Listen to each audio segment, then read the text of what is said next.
par des partenaires. Elle n'a jamais été bâtie sur la base de trajectoires individuelles. Et ce socle solide qui est PASTEF est réuni aujourd'hui ici, sans exception. Et tout ce qui se trouvera en dehors de ce socle ne peut en aucune manière représenter PASTEF, les patriotes.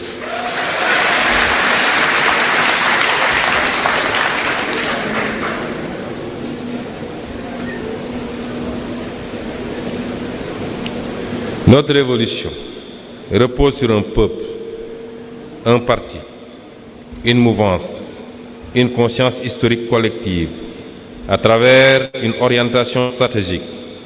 Et tant que PASTEF restera debout, tant que les cadres, ces militants, ces élus, son bloc populaire, ces femmes, ces jeunes resteront fidèles à la ligne de souveraineté et de transformation, la révolution ne déraillera pas.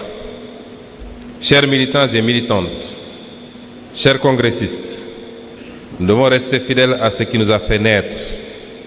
Depuis notre arrivée aux responsabilités, nous avons commencé à traduire cette orientation dans les faits.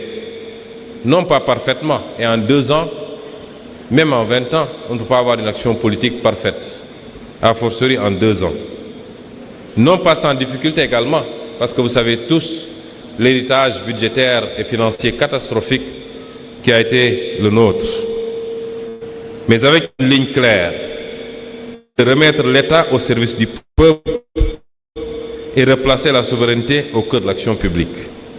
Nous avons choisi la vérité plutôt que la dissimulation en révélant l'ampleur réelle de la situation financière héritée du passé.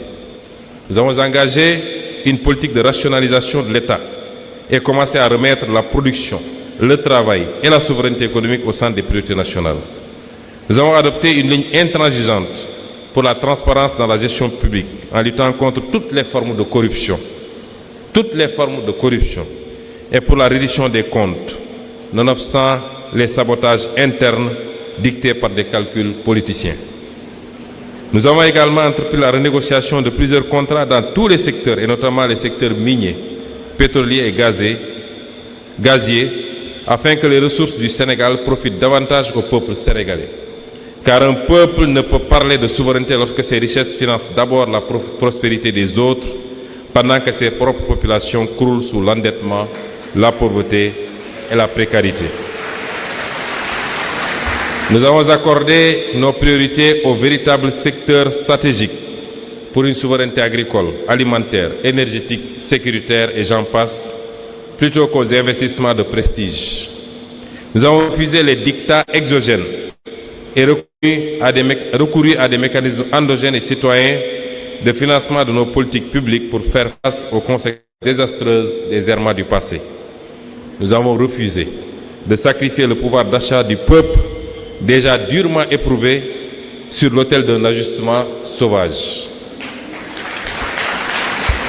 Nous avons commencé à réhabiliter notre mémoire nationale, à réintégrer nos dépendances et à replacer les intérêts du Sénégal au cœur des décisions publiques. Ce ne sont pas encore des aboutissements. En 2 ans, cela est impossible. Ce sont les premiers déplacements d'un État qui commence à sortir progressivement des logiques héritées de la dépendance. PASTEF les Patriotes n'a pas été créé pour gérer l'ordre ancien avec des visages nouveaux. Nous ne sommes pas lancés en politique. Nous ne sommes pas battus pour conquérir les rênes du pouvoir, pour venir gérer ce pouvoir sur la base des mécanismes de l'ordre ancien avec seulement des visages nouveaux. Durant les périodes d'opposition, je vous disais que notre but n'est pas seulement de remplacer des hommes par des hommes en laissant le système intact. Je préfère même laisser les hommes plutôt que de changer le système plutôt que les hommes, parce que si le système est bien réglé, les hommes sont obligés de suivre. PASTEF n'a pas été créé donc pour gérer l'ordre ancien avec des visages nouveaux. Mais il n'a pas été créé également pour revendiquer un socle PASTEF sans PASTEF.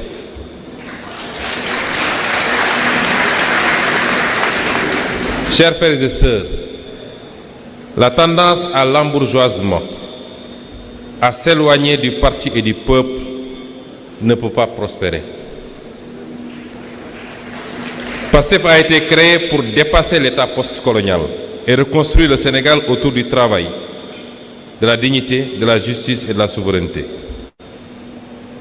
Chères militantes, chers militants, chers congressistes, de nouveau, nous ne devons jamais oublier le sacrifice de ceux grâce à qui ce moment historique a été rendu possible. Derrière cette victoire, derrière ce congrès, cette espérance qui traverse aujourd'hui le Sénégal, rappelons-nous qu'il y a des sacrifices, des souffrances et des vies brisées.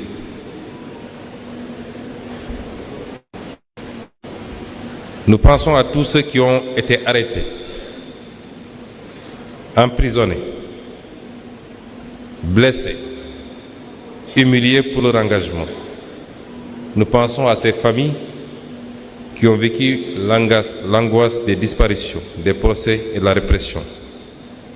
Mais nous pensons surtout à nos martyrs, à ces jeunes tombés dans les manifestations, souvent au seuil de leur vie, parce qu'ils avaient décidé de refuser l'injustice. Ils avaient décidé de refuser le mépris et la confiscation de leur avenir.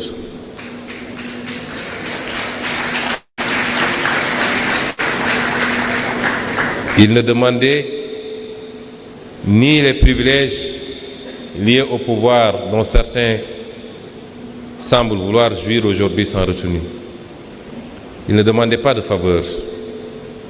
Et ceux parmi eux qui sont encore avec nous ne demandent toujours ni privilèges ni faveur. Ce qu'ils demandent, c'est le respect de la profession de foi, des engagements, de la ligne et de la doctrine de PASTEF. C'est tout ce qu'ils demandent. Ceux qui sont tombés ne demandaient rien de tout cela. Ils demandaient simplement le droit de vivre libre et digne dans leur propre pays. Je veux dire ici que leur mémoire doit nous obliger. Aucune logique politique ou politicienne, aucune volonté de plaire ne doit justifier qu'on piétine aujourd'hui la mémoire de ces jeunes en leur refusant la justice.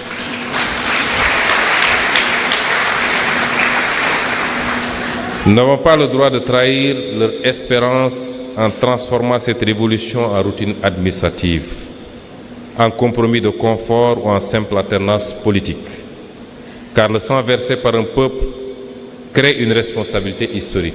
Chaque goutte de sang versée par le peuple crée une responsabilité historique.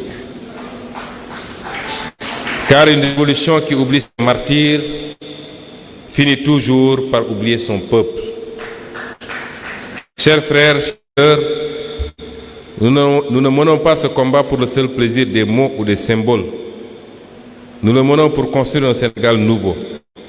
Un Sénégal où aucun jeune ne sera condamné à choisir entre le chômage, l'exil et le désespoir. Un Sénégal où les richesses tirées de notre sous-sol et de nos mers financeront les écoles, les universités, les hôpitaux, les infrastructures et la recherche plutôt que les privilèges d'une minorité ou la prospérité d'intérêts extérieurs. Durant les 2 ans que nous avons passés à la primature, voilà l'essence du combat que nous avons mené. C'est un contexte extrêmement difficile parce que lorsque nous ramions vers une direction, d'autres ramaient à contre-courant. C'est ce combat que nos vaillants députés mènent tous les jours également à l'Assemblée nationale et c'est le lieu de leur rendre hommage pour le travail qu'ils font. Certains pourraient penser et se réjouir que dès lors que Sonko n'est plus à la primature, les jeux sont ouverts. Les jeux sont ouverts. Qu'ils se détrompent. Nous pouvons mieux contrôler aujourd'hui ce qui se fait, avec plus d'indépendance, en étant à l'Assemblée nationale et puis vous assurer que les intérêts du peuple seront saufs et sauvegardés.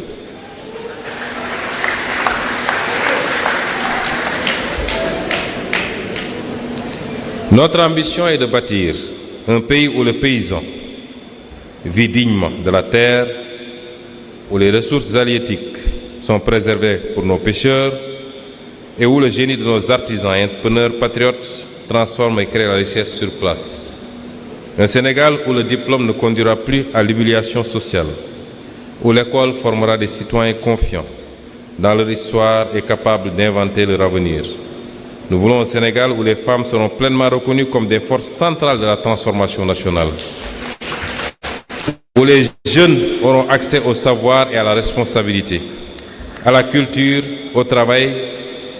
Un Sénégal où l'administration servira le citoyen avec efficacité et dignité, où la justice inspirera confiance, où la corruption cessera d'être perçue comme une fatalité. Nous voulons enfin un Sénégal réconcilié avec lui-même, fier de ses langues, de ses cultures, de ses spiritualités et de son histoire. Un Sénégal capable de dialoguer avec le monde sans se renier, de coopérer sans se soumettre et d'avancer vers l'avenir sans tourner le dos à l'Afrique. Nous sommes à un tournant de l'histoire. Les générations futures nous demanderont si nous avons eu le courage d'aller jusqu'au bout. Oui, et nous le demanderons. Les générations actuelles nous le demandent déjà. Car le plus difficile n'est pas toujours de conquérir le pouvoir, comme je l'ai dit au début de mes propos. Le plus difficile est de rester fidèle à la mission pour laquelle le peuple vous l'a confiée. Nous n'avons pas donc le droit de devenir une élite de remplacement. Ces bourgeoisies nationales qui remplacent la domination sans transformer les structures qui la produisent. Nous n'avons pas le droit de transformer la révolution en carrière. Et je veux ici saluer le courage, la dignité de beaucoup de militants de PASTEF qui ont démontré que notre révolution n'est pas une affaire de carrière. Je vous parlais de ces dignes ministres qui ont préféré